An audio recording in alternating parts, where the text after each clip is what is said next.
పల్నాడు జిల్లా గురజాల నియోజకవర్గం పిడుగురాళ్ల పట్టణం జానపాడు రోడ్డులోని శుభమస్తు కళ్యాణ మండపం నందు గురజాల నియోజకవర్గంలోని అన్ని మండలాలకు చెందిన మండల మరియు పట్టణ పార్టీ కన్వీనర్లు, నాయకులు, క్లస్టర్ ఇన్ఛార్జీలు, యూనిట్ ఇన్ఛార్జీలు, బూత్ కన్వీనర్లు, ఐటీడీపీ కోఆర్డినేటర్లతో తెలుగుదేశం పార్టీ క్రియాశీలక సభ్యత్వ నమోదుపై సమీక్షా సమావేశంలో గురజాల శాసనసభ్యులు ఎరపతినేని శ్రీనివాసరావు పాల్గొనడం జరిగింది. ఈ సమీక్షలో గురజాల నియోజకవర్గంలోని అన్ని మండలాలు, పట్టణాలు, అన్ని గ్రామాలు, వార్డుల్లో క్రియాశీలక సభ్యత్వం కార్యక్రమాన్ని వేగవంతం చేయాలని, ఈ కార్యక్రమాన్ని ప్రతి ఒక్కరూ తమ బాధ్యతగా నిర్వర్తించి పార్టీ బలోపేతానికి కృషి చేయాలని చెప్పడం జరిగింది.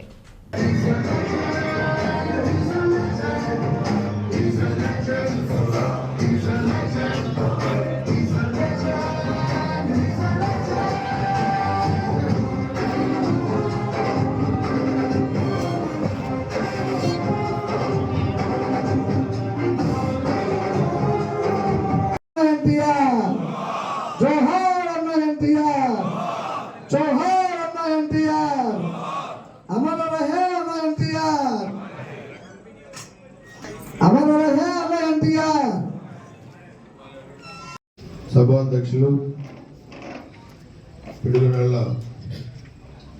పట్టణ పార్టీ అధ్యక్షులు పాండంగ శ్రీనివాసరావు గారు, వేదిక మీద సోదరులు, జడ్పీటీసీ సభ్యులు జంగా వెంకటకోటయ్య గారు, డాక్టర్ నాగమల్లికార్జున గారు,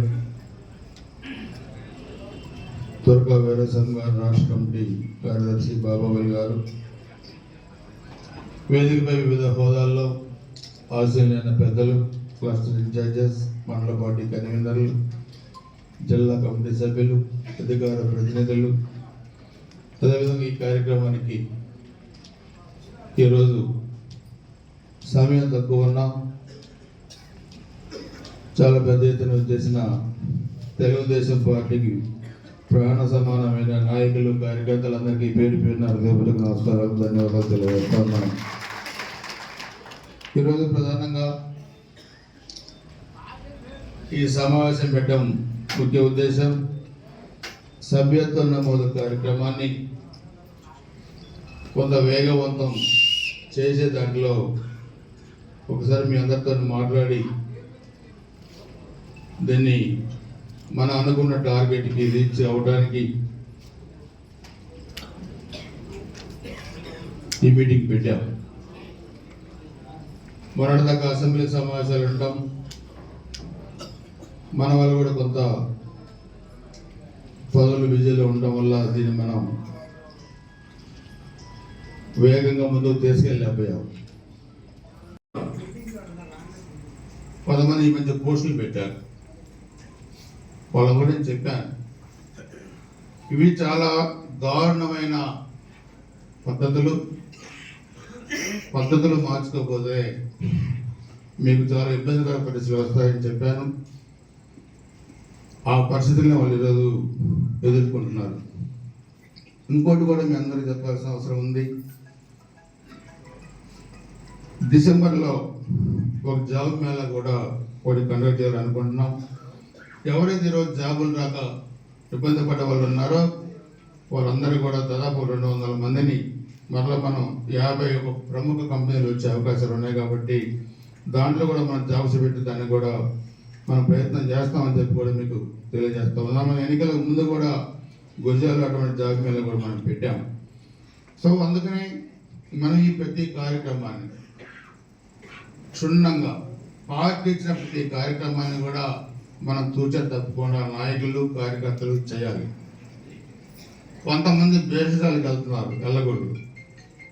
కొంతమంది విలేజ్లో కోఆర్డినేషన్ వెళ్ళట్లా, కొంతమంది నాయకులను కలుపుకోవట్లేదు, కార్యకర్తలను కలుపుకోవట్లేదు. అవన్నీ నా దృష్టిలో ఉన్నాయి. నేను 1-to-1 పిలిచి మాట్లాడతాను. మనిషికి అహంకారం అనేది పని రోజులు గుర్తుపెట్టుకోవాలి. అహంకారం అనేది మనిషి పరమానికి దారితీస్తుంది, అది గుర్తుపెట్టుకోవాల్సిన అవసరం ఉంది. మీరు ఎందుకు అహంకారం పోతారో నాకు చాలా మంది తెలియట్లేదు. ఆ శరీరంతో బాధ్యత కూడా తీసుకోవాల్సిన అవసరం ఉంది. సో అందుకనే మనందరం కూడా ఈరోజు విలేజెస్ కూడా కోఆర్డినేషన్ కూడా ఉండాలి. అక్కడక్కడ చిన్న చిన్న డిస్ప్యూట్స్ ఉన్నాయి, నాయకులు కూడా అందరూ కూడా కలుపుకొని వెళ్ళాలి.